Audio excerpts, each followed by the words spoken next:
New at 6, the new year is full steam ahead, and that means taking a look at what's in store for the state of Oklahoma when it comes to the economy. The state is launching many new initiatives when it comes to business development. Our 2 News Oklahoma Today anchors Cori Duke and Justin Fisher sat down with Lieutenant Governor Matt Pinnell for a look at what we can expect. Oklahoma means business in 2024. According to Lieutenant Governor Matt Pinnell, it's starting to give neighboring states big competition. We're really making a play right now for young families around the country, but in particular down in the Dallas Metroplex area that, hey, listen, the quality of life in Oklahoma is as good. From restaurants and nightlife to entertainment, the Sooner State is making big gains.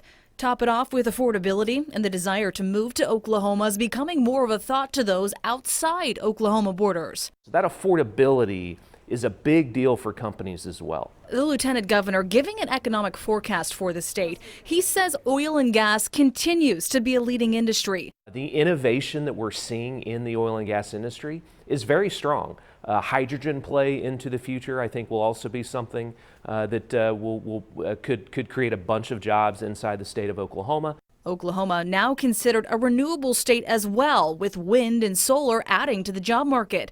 The second leading industry of focus, aerospace and aviation. Oklahoma, inside our high schools, we're offering more aviation curriculum than any other state in the country. So that's a good list to be on. The lieutenant governor says he expects the aerospace, aviation, and defense industry to grow exponentially in the Sooner State in the next decade. Already, Oklahoma boasts defense jobs through Boeing, Lockheed Martin, and the largest maintenance repair facility in the world, American Airlines, which is based in Tulsa. Tulsa's leading the way when it comes to tech. With the federally recognized tech hub that we have inside the city of Tulsa, there hasn't been a bigger, more important announcement really for the state of Oklahoma, I could argue. The recognition is a driving force behind new businesses as well, ones the state hopes turn into Fortune 100 companies with homegrown entrepreneurs. To drive business in Oklahoma, the lieutenant governor says the SITES program, or Supporting Industrial Transformation and Economic Success, has $780 million available for site infrastructure. But we have hundreds of industrial parks across the state that just need a little bit of help. They need an investment so that they are shovel ready when companies come calling. It's a big boost for rural Oklahoma to draw in big companies.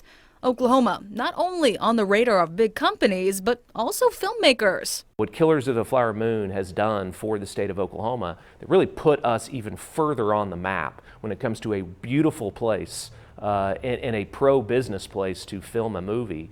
It is opening up a whole lot of doors for us in Hollywood. The lieutenant governor touting the sovereign nations, particularly the Cherokee, with the Cherokee Film Institute incentivizing film or television productions layered with the state's rebate.